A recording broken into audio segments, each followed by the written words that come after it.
हमारे पास ना 2 types of measurements होती हैं जो किसी भी डाटा के ऊपर अप्लाई होती हैं।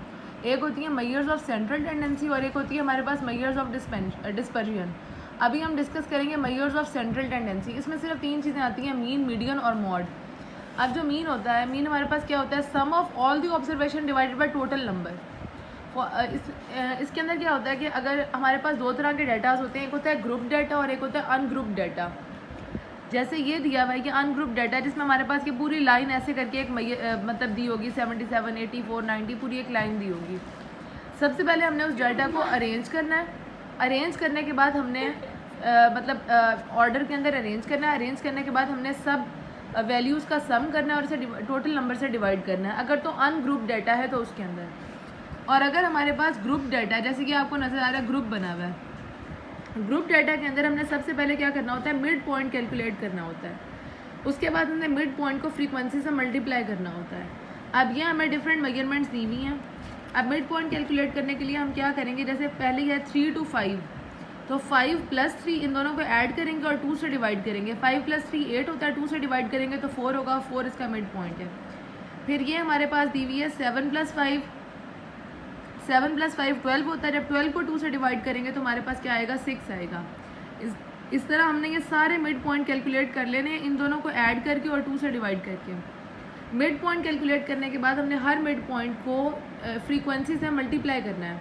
4 8 32, 25 6, इस तरह करके हमने इन दोनों को मल्टीप्लाई करके ये सारी वैल्यूज़ ले लेनी है। फिर हमने इन सारी वैल्यूज़ को ऐड कर लेना है।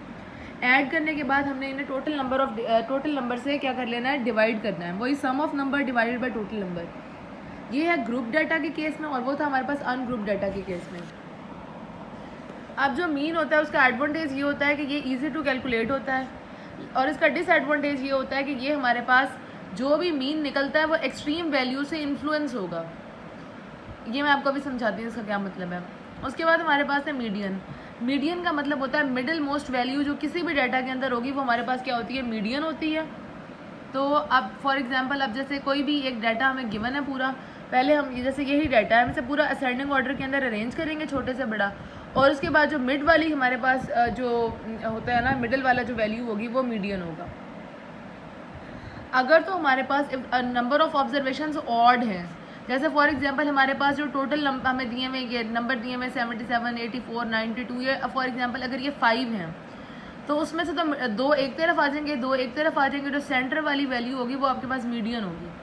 लेकिन अगर ये इवन है तो इवन के अंदर तो सेंटर वाली कोई एक वैल्यू नहीं आएगी, सेंटर में 2 वैल्यूज़ आएंगी। जो 2 सेंटर में वैल्यूज़ आएंगी उन दोनों को हम ऐड करेंगे और उसे 2 से डिवाइड कर देंगे, तो इस तरह करके हमारे पास क्या निकल आएगा, मीडियन निकल आएगा। फिर आता है हमारे पास, जैसे हमने ये सारी अरेंज की हैं असेंडिंग ऑर्डर में, इसमें ये 2 ऊपर, ये 2 और ये मिड वाली जो आएगी क्या बन गई हमारी, मीडियन। ये तो था हमारे पास ऑड नंबर अगर तो थे। उसके बाद मीडियन का फ़ायदा क्या होता है, मीडियन का फ़ायदा ये होता है कि हमारे पास जैसे अब भी वो जो ऊपर हमने पढ़ा था कि it is affected by extreme value. जो मीन होता है वो एक्सट्रीम वैल्यू उसके ऊपर इन्फ्लुएंस करती है। जैसे अब हमारे पास ये सारी की सारी रीडिंग्स हमें गिवन है, इसमें से एक्सट्रीम मतलब बिल्कुल एंड वाली कौन सी है, जैसे ये 102 हमारे पास एक्सट्रीम है, तो ये जो एक्सट्रीम वैल्यू होती है हमारे मीन को अफेक्ट करती है, लेकिन ये मीडियन को अफेक्ट नहीं करती। तो मीडियन जो है वो सुपीरियर होता है मीन से, क्योंकि वो it is not affected by extreme value.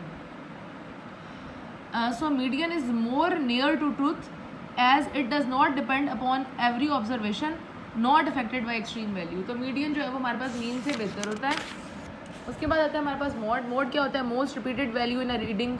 अब इनमें से जो सबसे ज़्यादा रिपीट होने वाली है वो क्या होती है, हमारे पास मॉड हो सकता है। कुछ में हमारे पास ऐसा भी होगा कि एक वैल्यू होगी जो बार बार रिपीट हो रही होगी, कुछ केसेस में हमारे पास 2 वैल्यूज़ होंगी बाई मॉडल जो बार बार रिपीट हो रही होंगी। इसका एडवांटेज ये होता है, ये भी एक्सट्रीम आइटम से अफेक्ट नहीं होता, सिर्फ मीन है जो अफेक्ट होता है।